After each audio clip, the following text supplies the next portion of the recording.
Hi, everyone. I am Jason Morgan, editor of Fleet Equipment, and welcome to Fleet Equipment Unscripted, the video interview series that connects you with the industry's top minds. Today, I'm talking with Renee Isaac, the powertrain and TCO consultancy leader with Cummins. Renee, how are you? What's new with Cummins? How are you weathering everything that's going on and supporting customers still? Hi, Jason. We're great. Thanks for asking. Cummins, I think we're trying to handle this just like anybody else is during this crazy times that none of us are prepared for. I think we've got people going in for needs are necessary for us to all keep living our lives every day and try to keep flowing as best as we can. Cummins has opened up at least our engine plants to support our customers from an OEM perspective. And we've got people around North America and globally that are doing their best to support customers on a daily basis by picking up the phone, sending emails, doing the best we can to figure out what they need, when and where. Our service channel is really busy, just because I think a lot of people know that on-highway truck, almost everything we touch every day has been delivered by a truck at some point. It might come in from a different transportation avenue, but being that that gets touched, it needs to make sure that those vehicles are serviced and can run on the road. So we're just following through with those processes and figuring out how we can support and better support. I think we're learning a few things through this time, maybe better ways to communicate, maybe finding ways that, this like video conferencing might actually apply when we might not have thought of that as a customer basis before. That might have felt like it was a little bit not relational. So I think lots to learn from this for sure, but doing as best as we can, enjoying the time we can at home and figuring that out from there. That's right. That's right. Well, and you mentioned the video conference. I'm sure that you have a pretty busy video conference schedule, so I appreciate you taking the time, letting me add to that. We're gonna really kind of focus down today, talking about municipality and government fleets. Okay. Right. Okay. Even through the pandemic, we've seen refuge trucks still have to roll.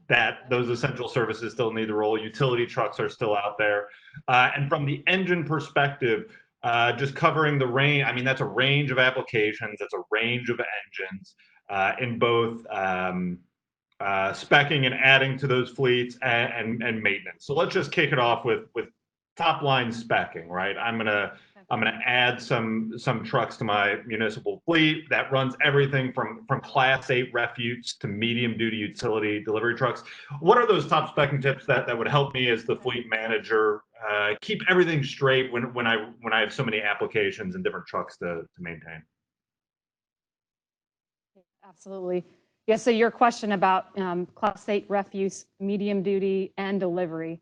Good question. I would answer it with two parts here. So the first one, I would say it's about the what. It's about the content, which is really what your question's about. So there's differences between refuse, medium duty, and delivery in the fact that, what kind of energy do they use, right? Is it diesel? Is it natural gas? What fits best? If you look at the market across the board, you find that like step vans are typical for gasoline. It's just a trend and it's not all across the board, but that's where it's going. Conventional is a bit of a mix. It's typically diesel. There's cabovers as well, and they've got diesel and hybrid playing a big part in the market. But you never know. There can be more emphasis and more technologies coming that make that a different layout, and trends become something of different than what we've seen in the past. When you look at all those applications, the operation is one of the biggest parts that you've got to understand from a spec'ing standpoint. We typically talk through that like it's duty cycle. So the amount of stops in the operation, what it dictates, a lot of times you can't change that. A lot of folks talk about, your vehicle idling needs to decrease. Well, you can't necessarily change that in a lot of these duty cycles. It's inherent. A refuse truck might stop every 180 feet.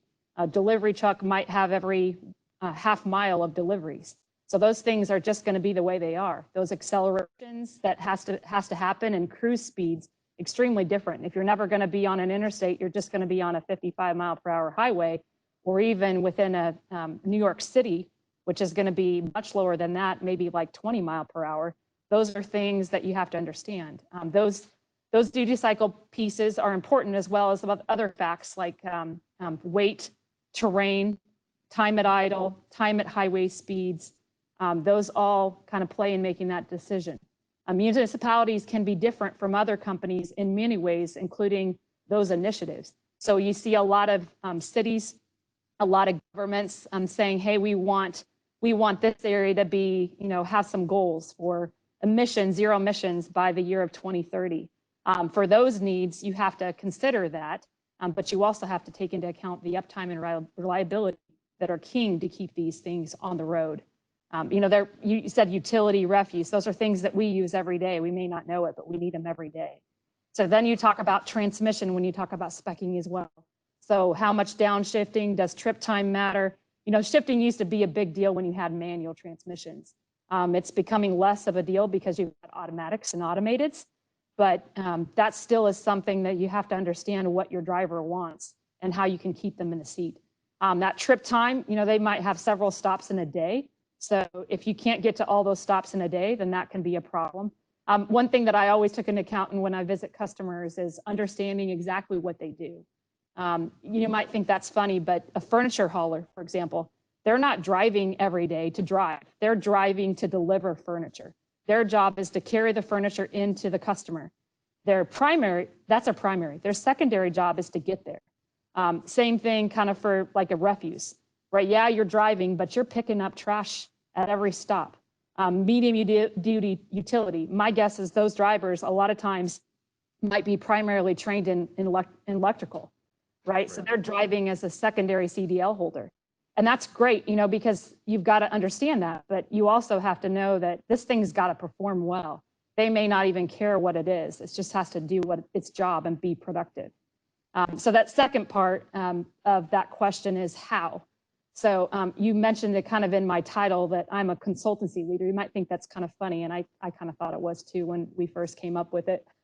But as you kind of think about spec'ing, that is your job. You're to be a consultant.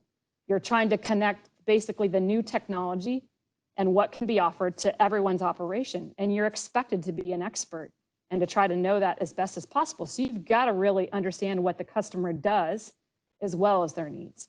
I talked about local, state, federal objectives for municipalities. One example I was going to explain is Vancouver wants to be completely electrical by 2040. New York City, City Electric says by 2040, and LA is zero emissions by 2030. So you can see these pretty lofty objectives, but probably pretty real, because they'll probably put kind of the objective in the mainstream of what manufacturers have to produce. And just like any market, municipalities are looking for value. So typically a specific budget and the best value for the least amount of money. That's no different than anybody like you and I. Right. But that lower bid will win a lot of the times. And what I've observed too, right? You've got requests for quotes. You've got a bit of a process to work through when you're working through municipalities, which might also contain like service support and other considerations for tooling and diagnostics. So you've got to think about the whole life cycle of that vehicle. It's not just about the first spot of thinking about what they want and what's spec'd right. It's what can survive. And a lot of times, these units don't get, they're not new, right? They might last for 10 years and 15 years. Right. And if that's the case, then you've got to understand if there's anything in that powertrain that might need to be replaced over time. Right. So, and the two really things that you mentioned that stuck out to me too. I thought it was a great point about the reliability, about how these trucks it's not the thing that they're dealing with. It's not the problem they're trying to deal with when using a tool. They just need it to work, right? That's right. So reliability, but then in the spec'ing process, really understanding what you need that tool to do. And second, you mentioned something that I kind of wanted to touch on too, natural gas. It's easy to forget about, especially when we focus on Class 8 over the road. But in those municipality markets, especially kind of a push to lower emissions, the value proposition is still there. And if you have the infrastructure, still an option. And we see those numbers, sales numbers tick up every so often. Yes. And you see across the board, there's some plans where there's grants that offer money for things like, zero emissions, which is basically what natural gas is at this point, if you can support the structure. So you can see areas start to look at how do we build that structure, and can we build it for more than just us, right? So you think all of the municipality vehicles are now using natural gas, right? Like then you see that it might be a big payoff because you've got refuse running it, maybe utility trucks for that city if it's not contracted out. You know, you've got transportation systems, you've got just a lot of areas, sweepers, plows, it kind of depends on where it's at, but you may actually find the fact that natural gas could be something that could offer a solution that's really worthwhile. A lot of those vehicles come back to base, you know, versus over the road truck, they're coming back to base. And so if they can just get filled with that fuel at that point in time, then it's not really a big deal if they choose that. Right, for sure. And I know you mentioned electric, and electric gets a lot of the headlines, and it's very exciting technology, but there's still lots of questions, right? Whereas natural gas is established, it's predictable. If you have the infrastructure, as you said, it's pretty a little more straightforward to hit those goals a little sooner than maybe waiting a stepping stone, if you will, or maybe just an overall solution. Going back to the maintenance and service. So you mentioned you got to look at the holistic part. You mentioned the duty cycles. What is the difference in duty cycles when you or in maintenance when you're looking at those duty cycles, even mileage versus engine hours, start stop distances, as you mentioned? How do those impact the range of maintenance needs? Mm-hmm. Absolutely. So it's a really key point, and it's exactly the right questions to be asking, especially if you're a manager of a fleet or if you're even looking at the purchasing patterns about what you should do, because not necessarily engine hours exactly replace the abuse, or engine mileage, excuse me, actually show the abuse on a vehicle. You need to look at both. And why you do is because you think about the vehicle and what it gets used for. It's got on time, right? And it's got, you know, you've got the amount of start stops that maybe you spend, as well as, you know, no time or lots of time at 0 mile per hour. Right. So you see an impact on vehicle life at highway speeds as well as at idle. And those idle characteristics might, like we talked about earlier, might just be part of the inherent duty cycle. So those accessories still might actually be working, and those have to be supported by some kind of power. So you think about maybe even passengers being on board of a vehicle. You might want to cool it down, or you might want to heat it up depending on that time of year. At that same time, you've got the powertrain working, right? The engine's running. So you're burning fuel. So now you've got to clean that. So you got to use the cleansing that comes through an after treatment system, which you've also got to be part of your maintenance, because that runs best when it's got the most heat. So when you're at highway speeds, that after treatment is going to get better cleansed than it is at idling speeds. And so you look at that, and maybe that's pretty big technicolor there, but that maintenance has to be understood in hours as well as mileage.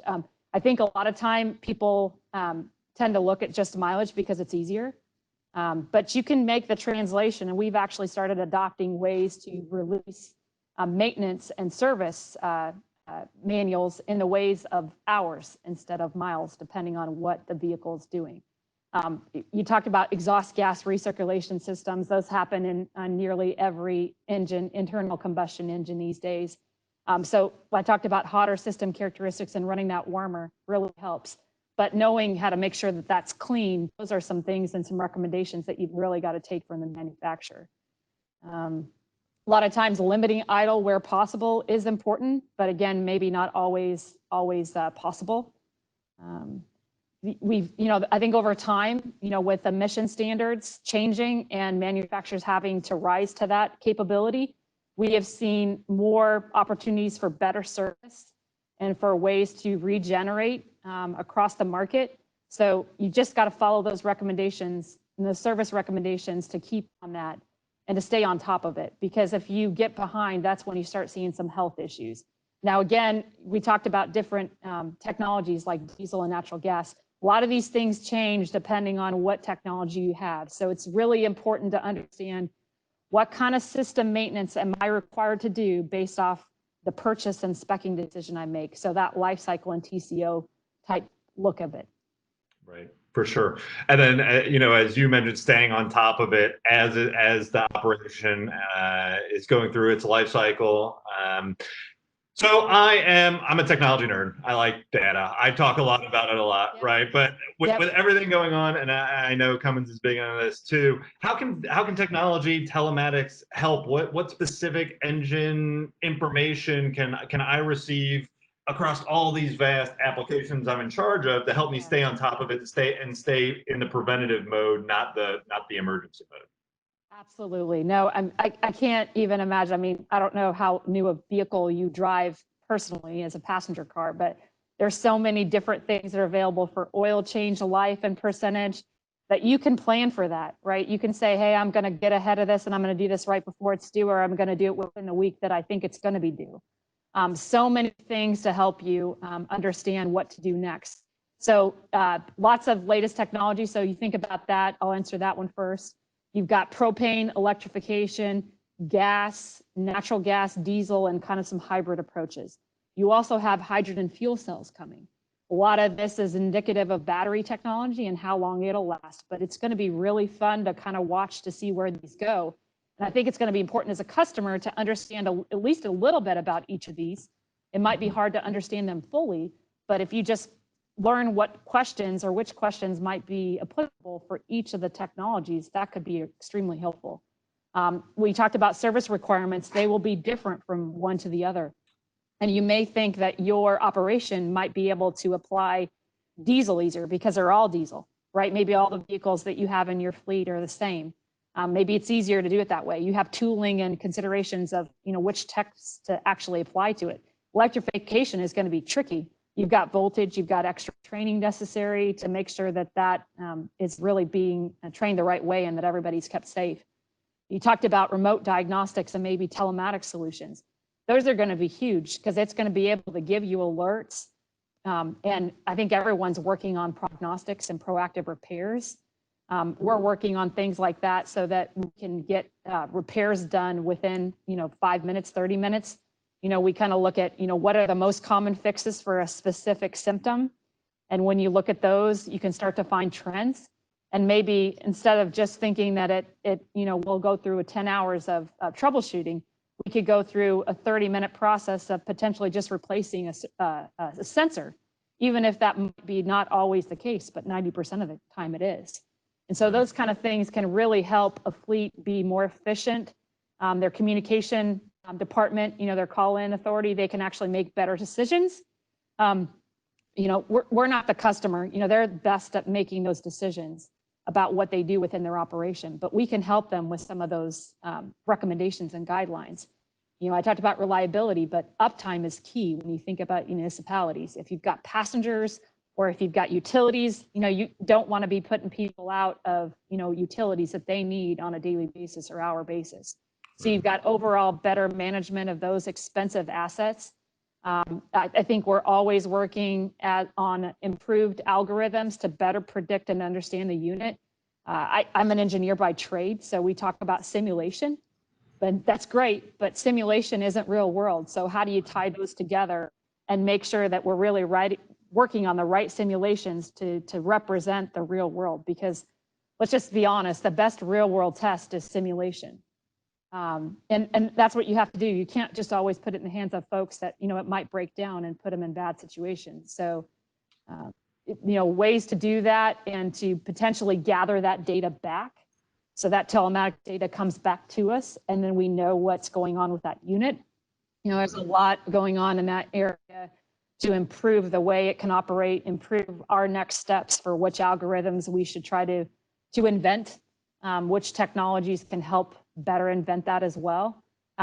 There's a ton of stuff in diagnostics and remote connections and how we can help.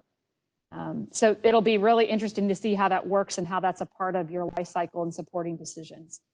Right, for sure. And I think something that you mentioned there too, and that I always take away, when you talk about this, whether it's the new kind of powertrain technologies or even in the data sense, it can feel like arm's length, right? Like, here's a new technology, go use it, right? But to your point, it's connecting to service networks, right? It's improving communication. At the end of the day, if anyone needs any help, you pick up the phone or hit the conference button, right? And you talk with the people that can help. You're not alone in deploying and managing these solutions. It's an ongoing process, right? Yeah. Yes, as a consumer, it might be difficult to kind of see how does all this data get used. And I think one of our jobs is, and that we're constantly working and improving on, is how do you take that data and actually turn it into information that a consumer can have? And that is what we've got to get better at and continuously improve, because that is the look, that is the way it's going to be. I mean, we're in a space of autonomous vehicles. We're in a space of this new crazy looking things. Autonomy just seems a little wild to me, but it's coming. And so, it's getting smarter, and it's getting to a place where it can actually be consumed. And so it's exciting. It's a great time to look at all these new technologies and try to understand them, but you've still got to go back and say, okay, how does this affect my operation? Does it really answer my questions? Is it really, from a service model standpoint, from a total cost of ownership, really fulfill the needs that we have? For sure. And continuing that conversation, doing that together is important. And I want to thank you for this conversation. I've learned a lot. Absolutely. Appreciate you taking the time, and I'm sure we'll talk to you again soon. Absolutely. Thanks for doing this. Appreciate it.